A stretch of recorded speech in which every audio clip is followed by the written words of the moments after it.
Bueno, estamos de nuevo entonces. Nos habíamos quedado con posibles peligros que pueda sufrir el consejero en algunas situaciones. Esperemos que no pasen, pero es bueno tenerlas en cuenta. Habíamos visto el demasiado involucramiento y nos quedamos con la manipulación. La manipulación tiene que ver puntualmente, como les decía, puede ser con la familia del aconsejado, en caso de que trabajemos con alguien individualmente, en que, no sé, cree que que el consejero tiene que estar para todas las situaciones de la vida que el consejero tiene que estar para todas las vidas del aconsejado. A veces puede ser que los feligreses pueden pensar que con este amor a las personas, amor por la gente, a ver, este tipo de cosas por ahí recaen un poco más sobre el pastor, pero también pueden recaer sobre alguien que ejerce el rol de consejero. Entonces, la gente puede creer de que por este amor por la gente exige que se hagan cosas todo el tiempo. Por ejemplo, no sé, tiene que ser de hacer de remis o de chofer o de taxista en cada situación que la gente considere que tiene que ser así. Eh, o fiar en cuestiones económicas, no sé, que sea como el que siempre tiene que estar.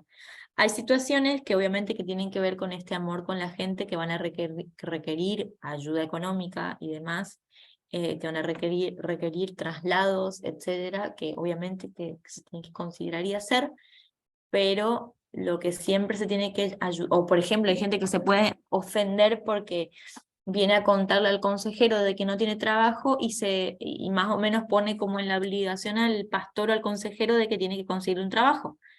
Y este consejero no lo hace y se siente culpable por no hacerlo y el otro lo reclama, por ejemplo, le reclama por no conseguirlo. Entonces, en este punto hay que entender de que hay cosas que se pueden hacer a veces, excepcionalmente, y en otras entender de que uno tiene que ayudar a que el aconsejado tenga sus propias alas para poder, no sé, conseguir un trabajo, por ejemplo. A veces puede ser que las personas manipulen al consejero, al pastor o al que ejerce el rol de consejero o consejera, por ejemplo, con los hijos.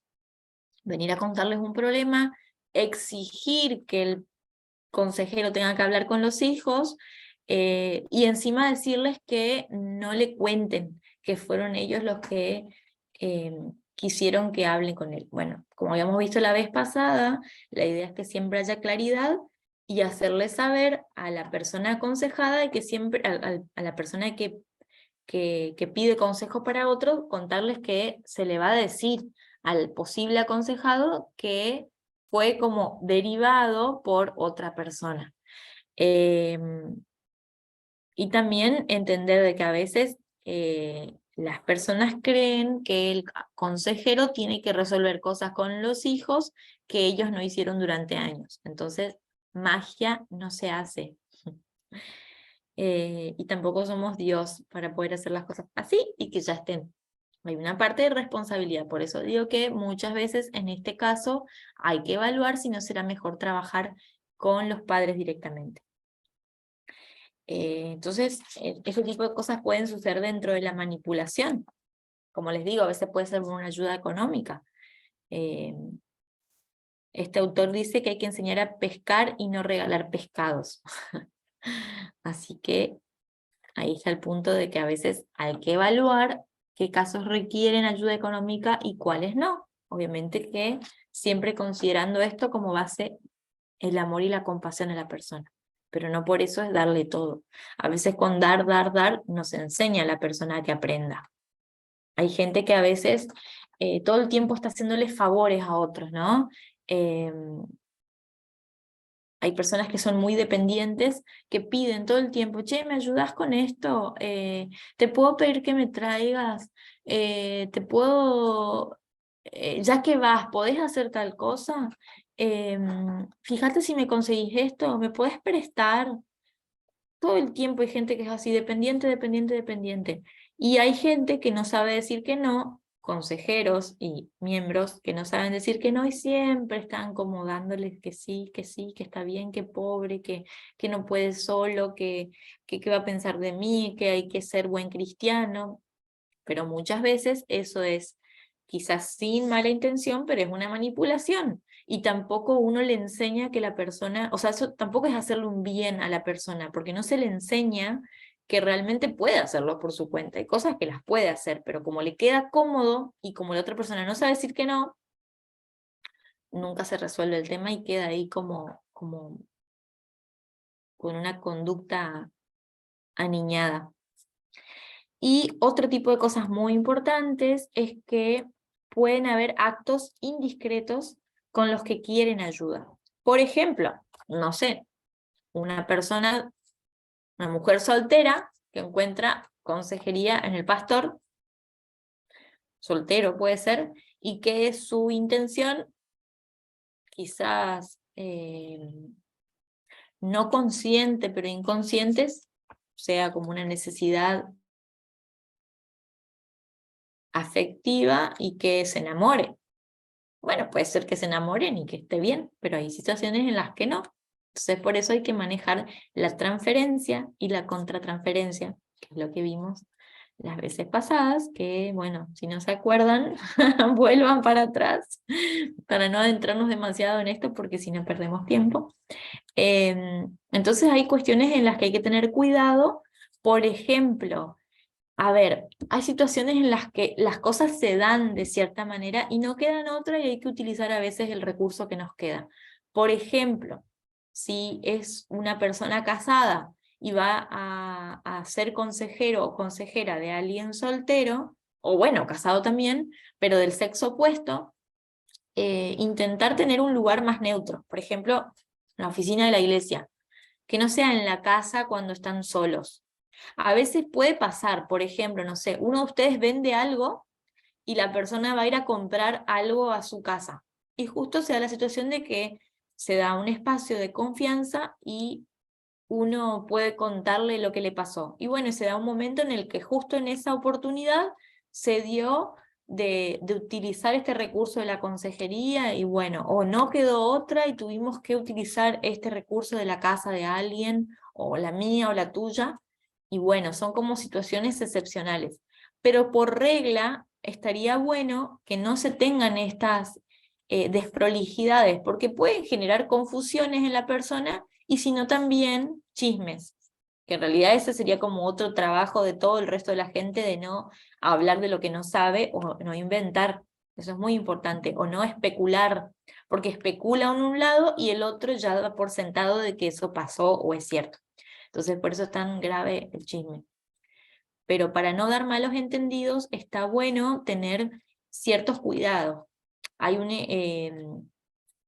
de los autores que recomiendan, por ejemplo, dentro de lo posible, si el pastor o el consejero o consejera tiene una oficina, que su cara o su cuerpo, una parte de su cuerpo sea visible dentro de, no sé, una ventanita o una puerta con vidrio, algo que se lo pueda ver, pero a la persona que no se lo pueda ver, como para resguardar su privacidad, pero que siempre se pueda ver una partecita del que está aconsejando como para no generar malos entendidos. Eso no siempre se puede, o sea, eh, hay que tener en cuenta los recursos que uno tiene y a veces no se da, a veces, qué sé yo, a veces se tiene que hablar en una plaza. Pero hay que evitar ciertas cosas que puedan crear confusión tanto en los que aconsejan y los aconsejados y también en el resto de la gente o las familias para que no se pongan incómodos. Pero por eso es muy importante el encuadre, en el dejar cosas en claras y a veces el encuadre tiene que darse, si se va a trabajar con una persona, tiene que darse un encuadre con el resto de la familia. Si uno va a trabajar con un adolescente, que sobre todo porque es menor de edad, que el resto de la familia, los papás sobre todo, sepan de lo que se va a hacer. Ni hablar si es un pastor hombre, por ejemplo, o un consejero hombre con una adolescente, o viceversa, consejera con una adolescente. Entonces, no se entran en confusiones y se dejan las cosas en claras. A veces puede ser de que el consejero tenga como aconsejada a una mujer y puede en una primera entrevista o en las siguientes hablar con la pareja, con el marido de esta persona. Entonces hay confianza y no se presta esto a malos entendidos. Eh, ¿Se entiende? ¿Alguien quiere contar algo o un ejemplo sobre esto o alguna pregunta? Porque ahí ya terminamos la parte ética. ¿Vieron que acá? Sí, veré. No, perdón. No, diga.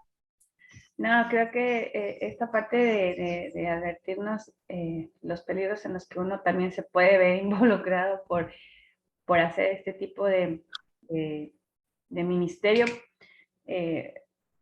y no tenerlo presente puede acarrear muchos problemas. La verdad que está bueno que puedas hacernos ver, ¿no? Que también no todo va a ser lindo, que podemos enfrentarnos a situaciones que pueden meternos y meter en problemas no nada más a los aconsejados, sino también a las familias o a los miembros de la iglesia.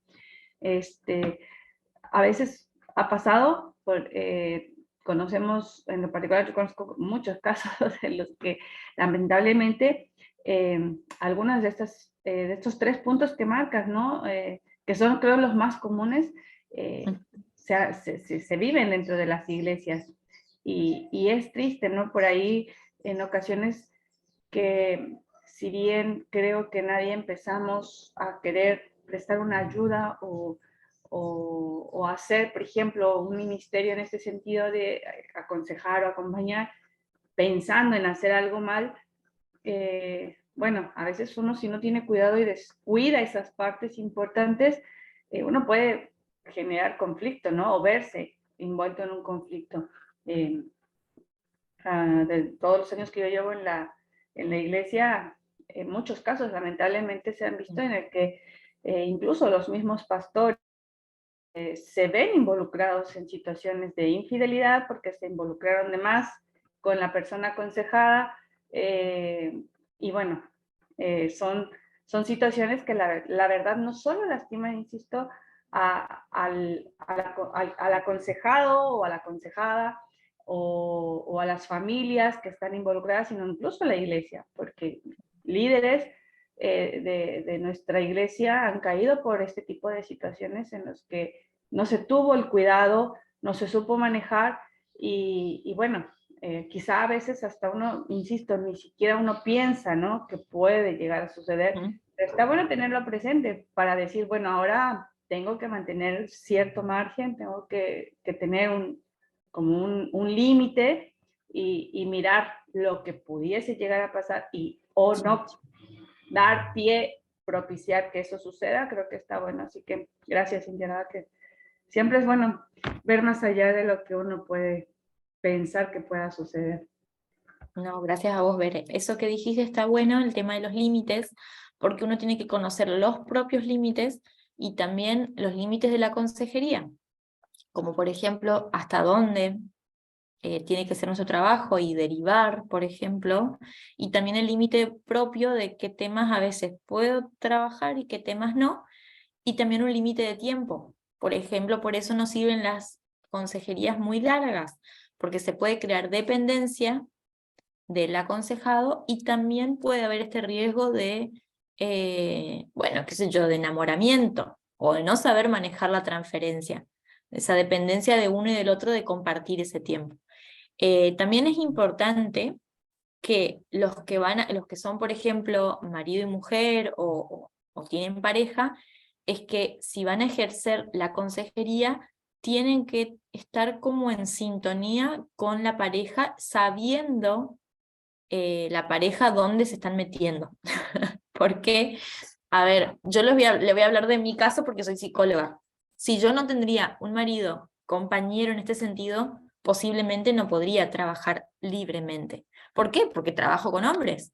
Entonces, si no tengo un marido que entiende que voy a trabajar con hombres y que eso es parte de mi trabajo, sería un caos. gracias a Dios, nunca me pasó de que alguien, o por lo menos yo no me enteré de que se me enamore a alguien. Y espero que nunca pase, ni hombre, ni mujer, ni nadie. Pero uno nunca está exento de que eso pueda pasar, entonces es muy importante que uno pueda derivar esos casos. Si no se puede manejar la transferencia, porque en muchos casos esa situación puede servir para que la terapia sea mucho más efectiva, pero en otros casos en los que uno no está pudiendo con eso es importante derivar. Y la derivación también puede ser dentro de consejeros. No, mira, esto se me escapa de las manos, o esto me lastima porque me hace acordar algo mío, o, bueno, no hace falta contarle, pero no estoy pudiendo con esto, no sé. Hay gente, por ejemplo, que no puede trabajar con discapacidad porque se siente mal, o que no le gusta, porque se pone incómodo, entonces, bueno, es un límite de cada uno, pero conocer ese límite y también, bueno, ahí mezclé un poco, pero las dos cosas, digamos, de que tengamos esta parte del límite y esta parte de que la persona que está con nosotros, nuestra pareja, nuestro cónyuge o novio, en el caso de o novia, pueda ser compañía.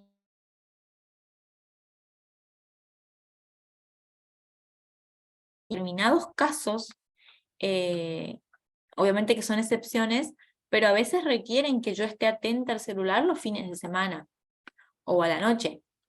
Entonces tenemos que tener en cuenta de que son cosas que están buenas hablarlas en algún momento, porque puede pasar que, no cualquier caso, no porque, ay, porque estoy triste ahora a la madrugada, quiero hablar con alguien. No, sino, por ejemplo, si tenemos un caso de un adolescente que tiene tendencias suicidas, bueno, tengo que estar pendiente, quizás tenga que escribirle más, tenga que hablar a la madrugada, no sé, son excepciones.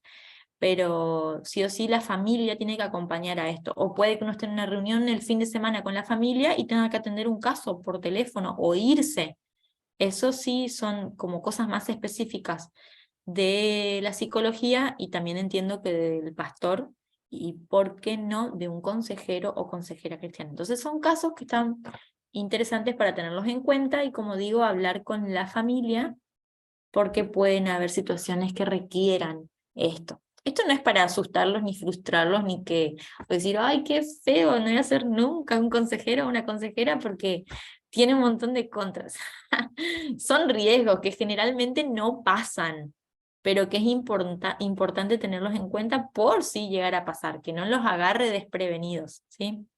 Generalmente no pasa, creo. Bueno, vamos a ir un poco en esto. Bueno, como les había dicho, a ver, vuelvo un poquito para atrás. Vimos la parte ética y después tenemos la consejería personal o individual. Medio que me la salteé acá. ¿Por qué? Porque es lo que ya venimos trabajando.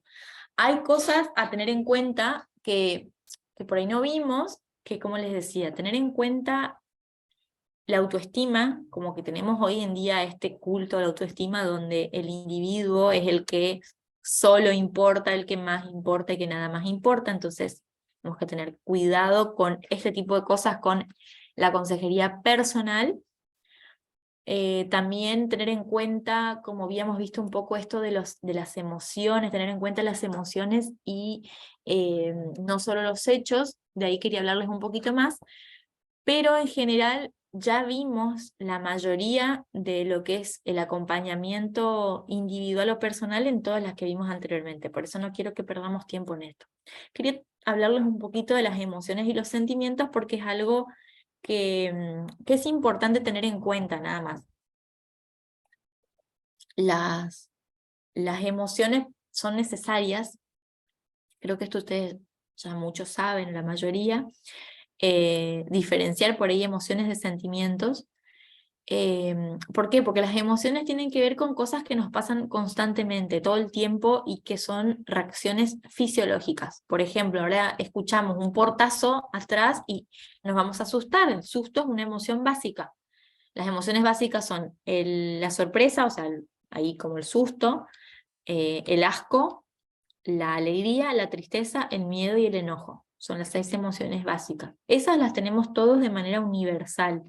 Y después Bueno, lo interesante de las emociones universales es que incluso los ciegos, los sordomudos que nunca vieron o nunca escucharon o presenciaron una emoción con sus sentidos, tienen las mismas reacciones a la emoción que cualquier persona. Entonces, es interesante cómo son universales. Después de esas básicas se despliegan un montón de emociones. No es lo mismo estar triste porque, no sé, despedí a alguien que no veía hace mucho tiempo y pasé un lindo momento y bueno, ahora lo voy a extrañar, que estoy triste porque perdí el trabajo. Son diferentes emociones, no es lo mismo. No es lo mismo la nostalgia que la melancolía. ¿Se entiende? Entonces las emociones son básicas, son necesarias, son distintas, la forma de reaccionar son distintas en cada uno, o de responder, mejor dicho, y es importante eh, que las tengamos presentes a la hora a la hora de que las personas se manifiesten con ellas en nuestro espacio de consejería. Ahora, distinto de la emoción es el sentimiento. La emoción es como más fuerte, como más impactante, se activa de manera más rápida. El sentimiento tiene una activación más sutil, pero tiene una duración más larga. Por ejemplo, nos enteramos de que fallece alguien cercano y la emoción que nos puede dar es de sorpresa, de tristeza, de enojo, ¿por qué no? Espero que no de alegría. Pero se puede dar una emoción que tiene que ver con el momento en el que nos enteramos. Ahora, si es alguien más cercano, puede que experimentemos una tristeza, un proceso de duelo, una situación de sentirlo más a largo plazo. En cambio, si es alguien conocido, que con el quien no tenemos tanta relación, puede que nos sintamos tristes en el momento y que eso después pase. ¿Se entiende? Entonces la emoción puede derivar en un sentimiento, pero no necesariamente. Entonces las emociones hay que entenderlas en la persona como que es algo que está, pero que es pasajero. El sentimiento también es pasajero. Los pensamientos son pasajeros. Las ideas.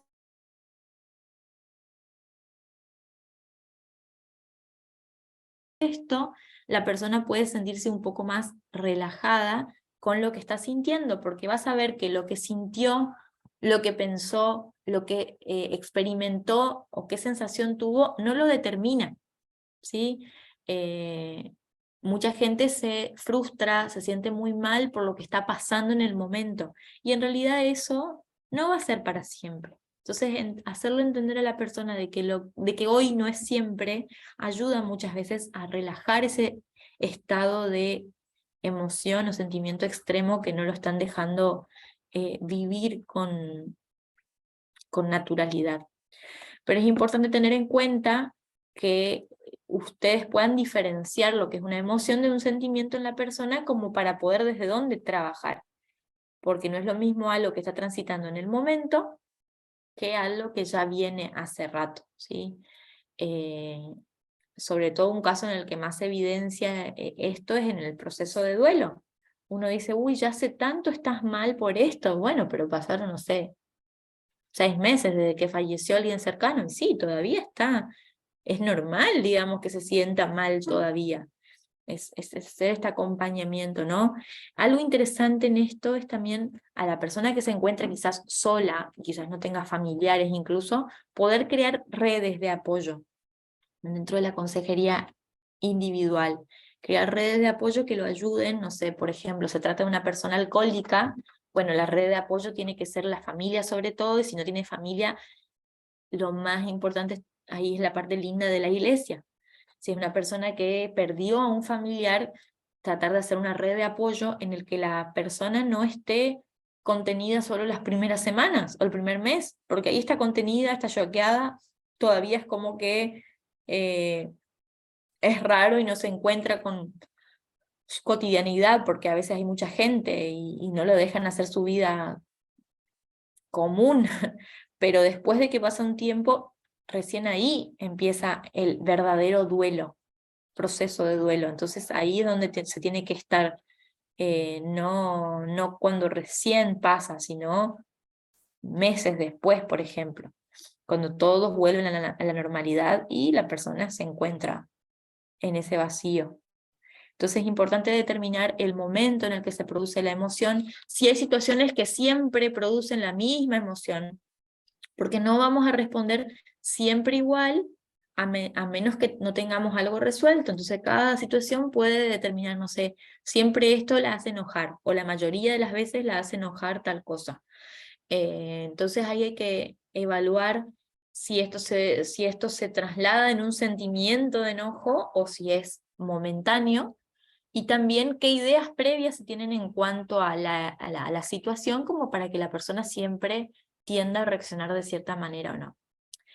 Las emociones pueden crear tendencias emocionales. ¿Qué es eso? Que siempre se reaccione o se tiende a reaccionar de una misma manera ante situaciones parecidas, lo que puede derivar, como les decía, en sentimientos, es decir, en establecer una emoción durante mucho tiempo en nosotros mismos, en nuestro cuerpo, en nuestro diario vivir. En nuestro cuerpo, ¿por qué? Porque la emoción implica una reacción fisiológica. Cuando uno está enojado, puede que, no sé, apriete los puños, o sienta como un calor acá, o tense los músculos, porque el cuerpo se prepara para la lucha. El miedo, por ejemplo, es donde la persona se prepara para la lucha o para la huida. Entonces el miedo se puede manifestar con dolores en la panza, temblores, sudoración. La tristeza ya sabemos cómo se manifiesta, con lágrimas, con la cara como cabizbaja, el cuerpo como más encorvado, más hundido, más protegido, buscando protección en sí mismo. La alegría, bueno, la alegría es lo que más quisiéramos sentir todo el tiempo, aunque es importante saber que las emociones se activan y se desactivan, y está bien que sean así. Nadie, creo, de nosotros ve a una persona que esté las 24 horas del día así. Nos molestaría, de verdad nos molestaría, porque nuestro inconsciente necesita encontrar emociones parecidas, que nos identifiquen con la gente. Si yo encuentro a alguien que está todo el día con una sonrisa de oreja a oreja, es como que no voy a sentirme cómodo, porque voy a pensar que lo que yo siento está mal, mi seriedad entonces está mal. No. Las emociones se tienen que activar y desactivar. La idea es que más o menos mantengamos un equilibrio de las emociones, estar más tranquilo y más contento la mayor parte del tiempo. O más estable emocionalmente. La sorpresa, bueno, sabemos que se manifiesta con una cara de, de sorpresa, de exaltación, de susto. Entonces vamos a ver, el asco, por ejemplo, también es una emoción necesaria, porque nos enseña que algo, una comida, por ejemplo, puede estar en mal estado y hacernos mal. Alguien, por ejemplo, que no sé, se comió una vaca entera el fin de semana y después piensa en esa vaca el lunes y dice, ay, nunca más voy a comer eso, porque se siente mal. Ese asco es necesario porque cuida nuestro cuerpo de no volver a hacerle tanto daño, ¿sí? En el momento a veces no se da cuenta, después se da cuenta. Entonces todas las emociones son necesarias, y lo que tenemos que cuidar y evaluar es en el momento en el que se expresan, de la manera en que se expresan, y cuánto tiempo duran. Una emoción que no se desactiva, como por ejemplo pasó en la pandemia, ¿no? Esto de generó ansiedad, como hablamos la vez pasada, y esa ansiedad nunca se terminaba, ¿no? Es como que nunca se llegó a desactivar por completo, entonces dejó tantos restos eh, de problemas mentales, ¿no? Y cuestiones físicas también, porque no llegaba a desconectarse esa emoción ansiógena. Eh, entonces, bueno, es interesante ver esto, y también si se traslada, ¿no?, en sentimientos, que por ahí nos va a llevar un poco más de tiempo. La emoción es momentánea, que se puede trabajar con una consejería de un día, una sola vez, y los sentimientos van a implicar más veces. Esto en cuanto a la consejería personal. Vamos a ir a adentrarnos un poquito en lo que es la consejería matrimonial y conyugal. Cintia, ¿te puedo hacer una pregunta? Sí, por favor, interrumpan todo lo que quieran. Entonces, la diferencia entre una emoción y un sentimiento, concretamente, ¿cuál sería? El tiempo en el que se produce cada uno, la forma en Es la que decir, se que produce. la tristeza puede ser tanto una emoción como un sentimiento. Sí, sí, sí. Depende El de la tema, duración. ¿El sentimiento es más prolongado? sí, tiene una duración más larga. Ujú. No es lo Ah, mismo estar triste un día que una semana claro. Ah, o ok. un mes. Pero las mismas emociones se pueden considerar entonces sentimientos, solamente es en base a la duración. Exacto, Ok, gracias. exacto. Generalmente las emociones se producen por algo como más impactante, más rápido. Me enteré de algo recién y me puso contento, triste, me enojó. Ah, O me tiene enojado hace unos días algo, pero es una emoción que generalmente se desactiva. Cuando no se logra desactivar es cuando nos empieza a hacer mal. Porque, a ver, convengamos que la alegría, si no se desactiva, no nos va a hacer mal. El resto, sí, ¿se entiende? Como que las otras pueden llegar a ser negativas. No es que las emociones son positivas o negativas, porque todas son necesarias. El tema es que se puede traducir en algo negativo, un efecto negativo en nosotros o un efecto positivo. La tristeza, por ejemplo, puede producir un efecto positivo porque nos puede hacer dar cuenta de que hay algo que cambiar. No sé, por ejemplo, una persona que se entera de una infidelidad puede tomar el camino de decir, bueno, a ver, esto ya no tiene vuelta atrás, entonces me doy cuenta de que esta tristeza que me produce, este enojo, tiene que ser que tome un camino distinto. O puede hacerme dar cuenta de que necesito buscar ayuda, por ejemplo. Entonces la tristeza puede traer eh, cosas buenas, así como el enojo. Uno dice, ¿qué de bueno puede traer el enojo? Y sí puede traer cosas buenas, aunque no crean, porque puede, por ejemplo, em, hacer reaccionar a la persona de que tiene que dejar de estar en cierto lugar o con cierta gente, o puede que tome una decisión del trabajo, o le puede hacer dar cuenta de que tal situación le está haciendo mal. Entonces el enojo hace que la gente tenga como más, que nosotros tengamos como más impulso. El tema es cómo manejar ese impulso. Hay en esto tres formas de responder: la agresiva, la pasiva y la asertiva. La pasiva generalmente se traduce en todos los problemas emocionales que traemos.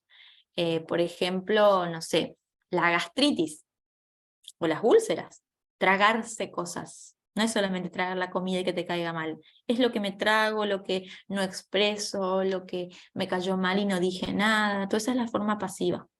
La agresiva es cuando se vomita todo de una forma mala. A veces puede ser que lo pasivo lleve a lo agresivo. Me guardé esto durante mucho tiempo y no aguanté más en un momento y exploté. ¿Sí? Entonces la pasiva y la agresiva.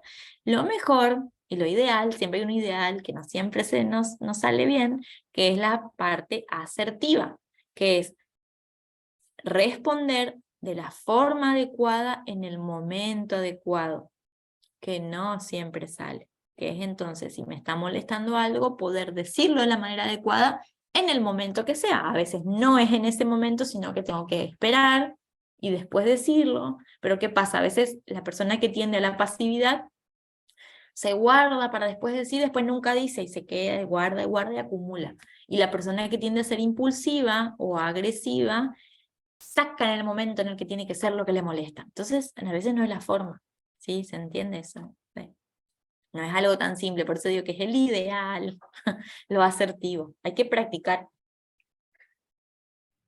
como les gracias. decía la vez pasada, irnos a otro lado, romper una hoja o morder una pelotita o la almohada o apretar papel, no sé, ir a escribir algo, unos 10 minutos, irse del lugar, ¿se entiende? Hacer algo distinto que saque la emoción, pero que después nos haga analizar, porque si no lo analizamos y no vemos las ideas de base, los pensamientos de base, va a ser innecesario eso porque va a durar el momento nada más y después vamos a volver a hacer lo mismo.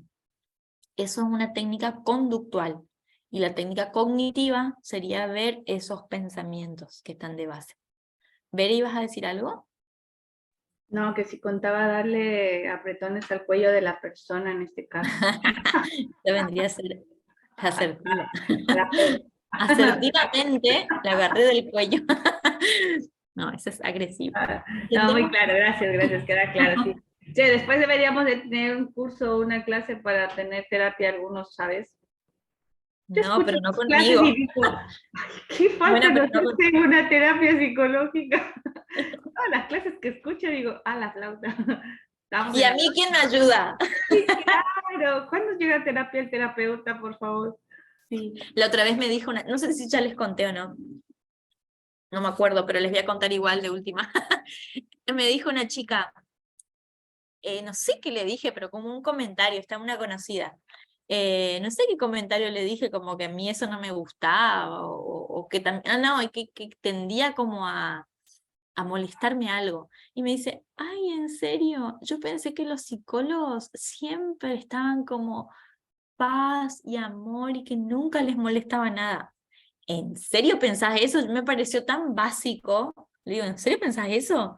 Como que, que uno es un superhéroe. Ojalá, le digo, pero no, o sea, uno puede tener herramientas que sirvan, pero a veces realmente es casa de herrero, cuchillo de palo. Uno no sabe todo, uno nunca va a saber. Aparte, no sé, me sorprendió como esa idea ilusoria y que tiene mucha gente con que por ser de determinada manera o tener determinado rol no se puede tener nada malo. Por ejemplo, entonces con ese criterio, el médico nunca puede estar mal del hígado, no sé, porque es médico. El pastor nunca puede tener ningún problema con la esposa porque da consejo, porque casa a las personas. No, o sea, son cosas que no tienen sentido pensarlas, pero que realmente mucha gente lo cree y está bueno romper ciertas ideas. ¿Cuáles son las dos maneras, Cintia? ¿De qué? Ay, no sé, me perdí. Las dos maneras, ¿de qué? Las que nombraste hace un ratito, la conductiva y algo así puede ser. Ah, perdón, la cognitiva y la conductual. A ver, a ver, esto lo explico como a grandes rasgos porque es una de las escuelas psicológicas, la teoría cognitivo-conductual. Lo cognitivo se basa a nivel del pensamiento, es decir, como lo que pienso acerca de esto, pero no solamente eso, sino que se ejemplifica la mente humana con una computadora, con que hay un montón de programas que están súper remil programados de base, que nosotros ni nos damos cuenta de cómo funciona nuestra mente realmente. Entonces se manifiesta en emociones, se manifiesta en conductas, en reacciones, pero a veces decimos, ¿qué pensás de eso? Y uno tiene como un pensamiento de base y a veces ni sabe por qué hace tal cosa. Y eso quiere decir que hay programas mucho más antes que todo eso que tienen que ver con lo que yo fui acumulando durante toda mi vida, mi propia personalidad, lo que pasó en la escuela, lo que pasó con los amigos, cómo fue en la casa. Entonces todo eso fue acumulando durante toda mi vida que hace que se programen ideas. Esa es la parte cognitiva, es decir, a nivel de pensamiento. Y lo conductual tiene que ver con cómo manifiesto ciertas cosas.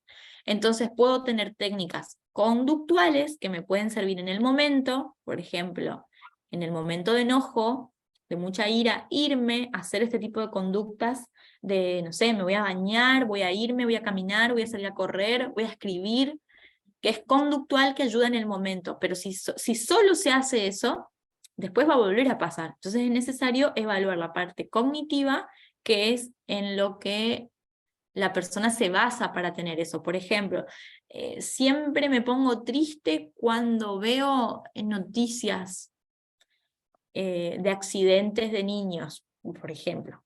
Bueno, entonces lo conductual va a ser, bueno, no prendas la tele en el momento de que hay noticias, o trata de irte cuando está la tele prendida, no sé, ejemplos. O no escuches la radio a tal hora en que sabes que hay noticias. Eso es conductual. Pero después va a pasar de que escucha en otro lado y le va a pasar lo mismo. Entonces hay que trabajar esas ideas previas de por qué justamente con accidentes de niños. Nada, fue un ejemplo que se me ocurrió en el momento, pero se entiende que hay que trabajar lo cognitivo que son las ideas.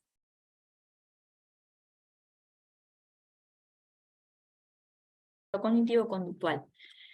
Bueno, pasemos un poco estamos a 11 y 11.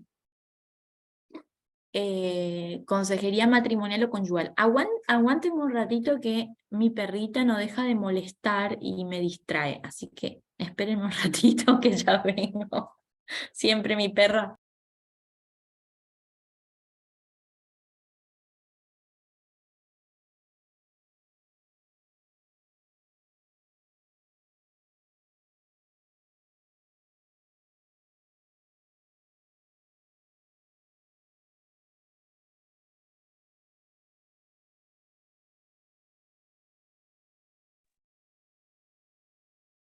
Ella quiere ser protagonista en todas las clases, ¿se dan cuenta? Bueno, vamos a ver un poco de lo que es la consejería matrimonial o conyugal y familiar, que es como les digo que la uní un poquito a esta parte. Aguárdenme un ratito. Vieron que ustedes me habían planteado como la posibilidad de agregar esto. Entonces, bueno, decidimos que sí, entre todos ustedes y yo, en que agreguemos la consejería familiar, y esto tiene como dos vetas. Un poco puede ser trabajar con toda la familia, como trabajar problemas familiares, que no es lo mismo, porque vendría a ser como una terapia de grupo, entre comillas, una consejería de grupo si se trabaja con toda la familia, y otra cosa sería trabajar con cada uno en particular. Por ejemplo, si el tema se trata de una cuestión con los hijos, se puede, como les había dicho, directamente trabajar con los padres o tener entrevistas con los hijos para hacer ciertas orientaciones, pero sobre todo priorizar el trabajo de los padres. En cuanto se trate de niños y adolescentes, hay que saber que la mayor parte y la responsabilidad del 50%, aparte de los hijos, las van a tener los padres. Entonces, sí o sí, se requiere un trabajo con los papás, porque son los que van a tener que trabajar, o mejor dicho, vivir todos los días con esa criatura o con ese menor. Entonces uno puede hacer algo de una entrevista, pero después se requiere sí o sí compromiso de parte de los padres. Por eso le decía lo del encuadre, y eso es importante aclararlo desde la primera o segunda entrevista, para que después no se agarren con la sorpresa, porque lo que suele pasar, y les digo que esto pasa muchísimo en psicología, es que llevan a los niños, como el del problema, y lo depositan. Yo les digo, la primera entrevista siempre es con los padres, no con el niño. Esa es mi forma de trabajar. Hay otros psicólogos que tienen una entrevista primero con el niño o la niña, y la segunda entrevista es solo con los padres. Pero sí o sí, en un momento tiene que ser solo con los padres, porque se les va a aclarar el procedimiento que se va a tener, y la parte importante de la responsabilidad en la terapia de los padres. Con niños muy chiquititos, yo no trabajo, por ejemplo. Una, porque bueno, trabajo en un centro de salud ahora, no en mi consultorio, donde no hay muchos recursos materiales como para trabajar con niños muy chiquititos, y sobre todo porque no tienen una comprensión intrínseca de lo que significa una terapia. Como son un poquito más grandes, sí. Entonces se hace un diagnóstico, un psicodiagnóstico en este caso, y se evalúa el problema, y después se da una devolución de esto a los padres y se ve cómo seguir. si se trabaja directamente con los padres, con uno de los padres o con los dos, o con el niño, o si no, y con el niño. Entonces ahí se evalúa, pero mi parte es siempre priorizar trabajar con los papás o con uno de ellos.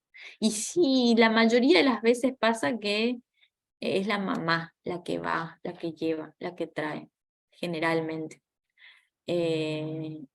O va en la primera sesión los dos y después siempre va uno nada más, que generalmente es la mamá. Hay una cuestión de tiempos, a veces de trabajo y demás, que implican que a veces la mamá está más con los hijos. Entonces hay cuestiones a entender. Después hay otras situaciones en las que se recarga la madre con toda la responsabilidad. Pero bueno, eso es contándoles un poco mi trabajo para que tengan en cuenta, pero no creo que ustedes se tengan que enfrentar con todo esto. Pero uno nunca sabe. Entonces, una está relacionada con la otra, como les decía. A veces podemos tener solamente consejería matrimonial y a veces podemos considerar matrimonía, consejería familiar, que como les había dicho, el matrimonio se corresponde a una familia, pero acá en este caso tenemos en cuenta los hijos.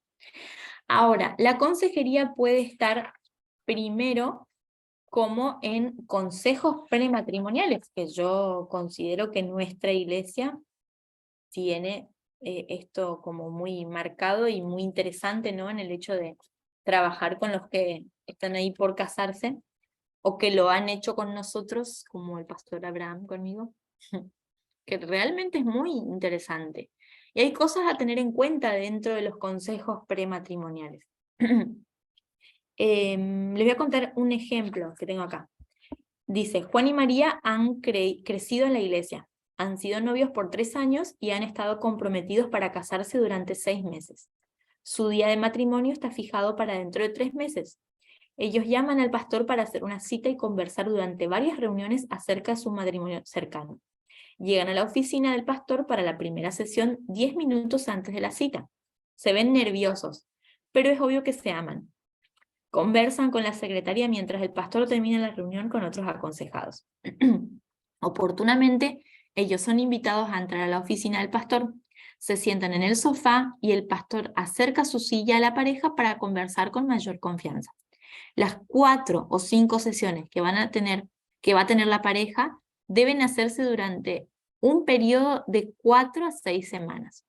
El propósito es que el pastor tiene es ayudar a que la joven pareja empiece su vida matrimonial bajo las más favorables circunstancias posibles y con bases cristianas. El hecho de ser cristianos provee bases positivas para un matrimonio feliz. Así es como una pequeña introducción de lo que puede ser. Entonces, asuntos que deben discutirse en el consejo prematrimonial. Primero es que Dios tiene para el matrimonio.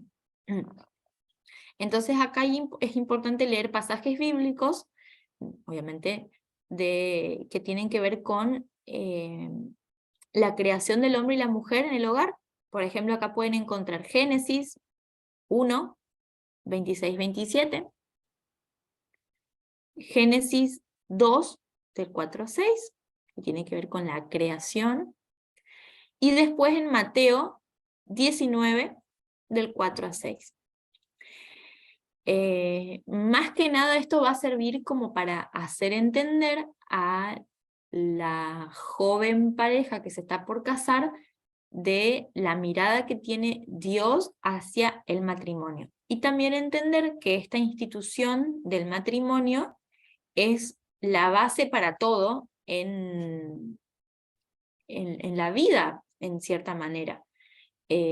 Por eso es interesante ver cómo hoy el concepto de familia se ve trastocado con todas estas corrientes que maneja la sociedad. ¿Cuántos jóvenes no quieren casarse? O ni siquiera quieren tener pareja. pero sobre todo si están en pareja no quieren casarse, justamente porque se rompe ese ideal que Dios tiene para el matrimonio. Se desconoce y se ve como la parte más negativa dentro de que uno se casa y va a tener problemas. Como que no se aprecia esta comparación incluso que tiene Jesús con la iglesia, que es su novia. Se pierde como el valor de lo que significa familia y se pierden se pierde de vista, digamos, los beneficios que trae el estar casado, por ejemplo. Se ve como la parte mala nada más, y eso es lo que transmite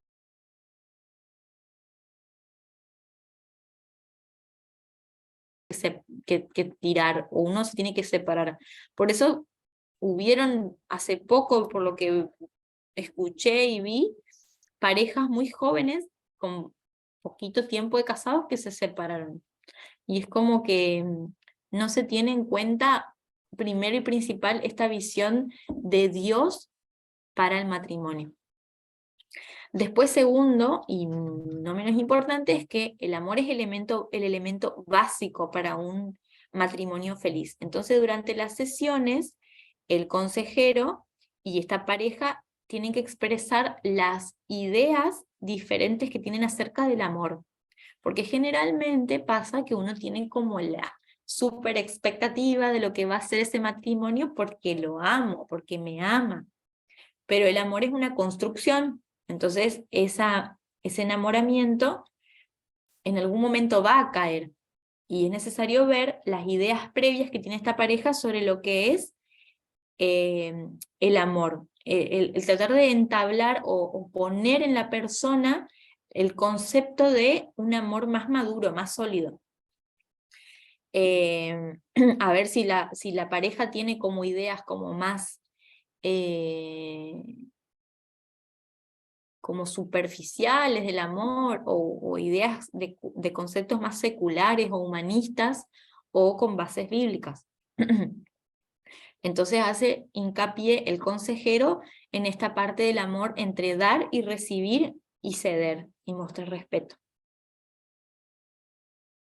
Ahora, bueno, hablando esto de dar y recibir, acá sigue el ejemplo, dice, Juan y María descubren que la felicidad en el matrimonio es el resultado de la voluntad para trabajar mutuamente y ganar a veces y perder a veces cuando hay opiniones diferentes. Una de las cosas que más cuesta es ese ceder. A muchas personas les cuesta en el matrimonio el ceder. Debe haber una libertad en la relación en la cual se permite ser diferentes el uno del otro. Ellos deben hablar acerca de diferentes métodos que utilizan para solucionar sus diferencias durante el noviazgo y el compromiso, y ver si ese modus operandi es el más efectivo o no, y si les va a servir o no dentro del matrimonio. Y hay que entender que durante el matrimonio se va a dar muchísimo esto de dar y recibir y ceder y respetarse y tener paciencia. Me acuerdo cuando nosotros nos íbamos a casar, como que tomaron así a varias personas de la gente, de los invitados, de diferentes años de casado, para que nos den un consejo. Y todos, absolutamente todos dijeron, paciencia. Y nosotros en ese momento, bueno, sí, y realmente es así, necesitas paciencia, paciencia. Creo que no hay un lugar mejor para trabajar la paciencia que estar casado. Bueno, otro tema importantísimo es el manejo de las finanzas. ¿Por qué? Porque el consejero puede ayudar a planear ciertas formas de manejarse después de casados, estando casados, ¿no? Entonces puede tener en cuenta preguntas como ¿qué piensan los dos acerca de que la esposa trabaje en el matrimonio? Hoy es como que ya está un poco más aceptado y casi ni se habla, pero nunca puede saberse de que en algún momento, nunca puedes, nunca uno puede dejar de lado la idea de que en cierto momento al esposo le moleste que ella trabaje, quiera ser él el que traiga el dinero a la casa. ¿Cómo concibe, por ejemplo, el futuro marido de que la esposa gane más que él? ¿Qué concepto tiene eso? ¿Le molesta, no? Es recomendable que, ¿qué piensan ustedes y qué, como consejeros, qué pueden pensar y qué puede pensar la pareja de que después uno de los dos siga estudiando y otro le banque los estudios o la carrera? Puede que sí, hay casos que no. Eso es algo que tiene que haber un acuerdo entre los dos. ¿Tienen que esperar para que se reciba alguien como para casarse o no? ¿Pueden tener hijos en el medio? ¿Cómo se van a administrar con el dinero? Uno va a pagar con su plata los gastos fijos y otro dejará su sueldo como para ahorrar si se puede, o comprará comida y ropa o no, o dejarán todo en una caja en común. Es re importante eso, porque si no se habla, después es como que algunos se puede encontrar, no, a ver, la plata era toda para mí, para gastar en lo que yo quería, y resulta que ahora tengo que dividirla y no está todo para mí. O no sé, o sea, hay cosas que son importantes a tener en cuenta. O no voy a trabajar, ¿y cómo hago para pedirle plata? ¿Cómo hago para entender de que esa plata también es mía? En el primer tiempo en el que, cuando me casé y nos mudamos, yo dejé de trabajar. Y a mí me recontra costó entender de que ese dinero es de los dos. Para mí era la plata de Ariel. Me recostó entender eso. Eh, Después sí como que lo pude internalizar. Y bueno, después me puse a trabajar también, pero realmente es algo que es importante tener en cuenta y ponerse de acuerdo para que no genere problemas después. Mi plata y tu plata, dice Liti. Sí, como decía, que tiene que decir la esposa, todo lo tuyo es mío y todo lo mío es mío. No, tiene que ser repartido y es importante ponerse de acuerdo en esto. Otra cosa no menos importante es el aspecto sexual dentro del matrimonio. Entonces hay que evaluar qué concepciones tiene cada uno acerca de esto. Si concibe a ciertas prácticas sexuales como sucias o no, qué piensa uno, qué piensa el otro, qué concepto tuvieron desde la infancia con esto. ¿Se habla de estos temas? ¿Se habló o no se habló nunca? Considerar si los dos son vírgenes o no, y no tener sorpresas después que pueden llevar a tener malos entendidos. ¿Qué más? Cómo cada uno concibe el hecho de el impulso sexual, de cuidar esto antes del matrimonio, y qué consideran como bueno y saludable y qué no. Todos esos conceptos son importantes a evaluar y a preguntar. A veces pueden ser entrevistas en los dos juntos, pero ¿por qué no entrevistas individuales? A mí me parece muy importante por lo menos tener una entrevista individual con cada uno, porque hay cosas que previo al matrimonio a veces uno no se anima a decir todo o a contar todo cuando se es novio. Y es importante evaluar esto para que después se pueda trabajar entre los tres y que no queden como asperezas y cosas a no decir que son importantes. Y otra cosa también importante es que hay que intentar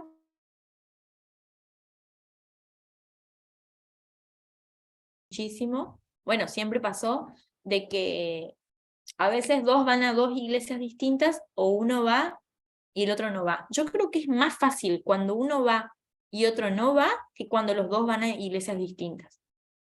La verdad que eso es algo muy importante que recontra tiene que estar hablado antes de casarse. Permiso, Cintia. Sí, por favor. Mira, eso quería compartir cuando nosotros nos conocimos con Alfredo. Bueno, él era de la iglesia y yo católica. Mi mamá Ajá. católica, católica. No esa de decir que soy católica, de ir, de participar, de estar y y acá empecé a venir a la iglesia con Alfredo, a acompañarle, ¿viste? Y bueno, cuando pensamos en casarnos, aún hablamos con ellos y cómo van a hacer el tema de la iglesia, dice. Mamá preguntó, ¿viste? Y acá, vos, ¿cómo le decís a tu madre? Yo voy a seguir la otra, ¿viste? Y acá vos sabés el fanatismo que hay por atrás. Ah, Y bueno, y Alfredo dice, bueno, y eso es una cuestión que Marisa está yendo conmigo, no sé, dice, no queremos también ofenderla a usted, dice, pero la idea es continuar los dos en una.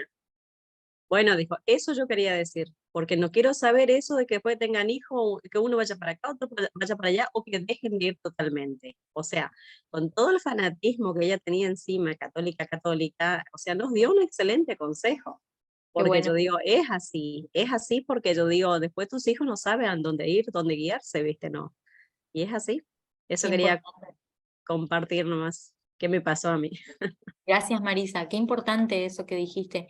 Y qué rol ocupó tu mamá, porque obviamente que el peso de los padres o de las figuras de apego, de los roles que ocupan eh, estas figuras, son tan importantes y ocupan una, un lugar re importante en nuestra.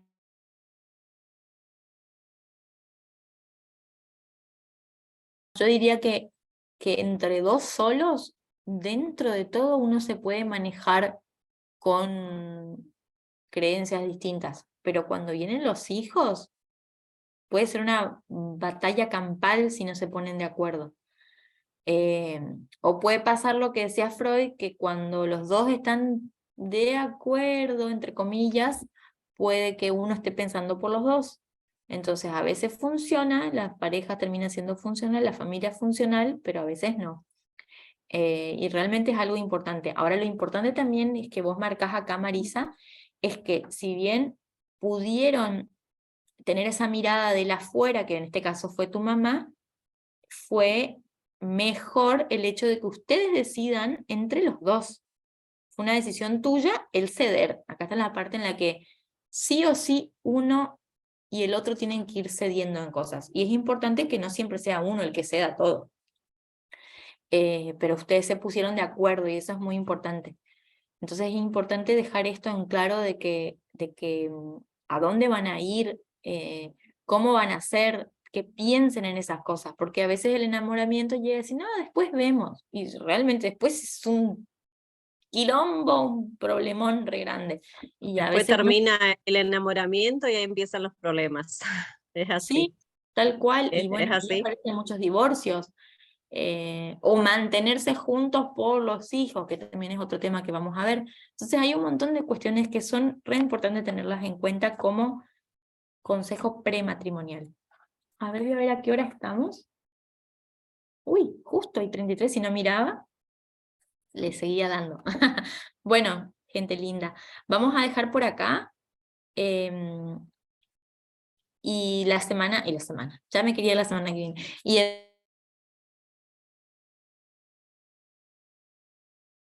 trabajar lo que son todas estas áreas. Terminamos con la familiar y vamos a ir a las otras, ¿sí? Vamos a intentar terminar y creo que venimos re bien con el tiempo y que vamos a poder la semana siguiente terminar. Ay, no quiero terminar, es como tan lindo. Pasa Ah, muy y rápido. bueno, enganchaste en otra clase el otro año. No, pero en esta. Así que bueno, vamos a dejar por acá.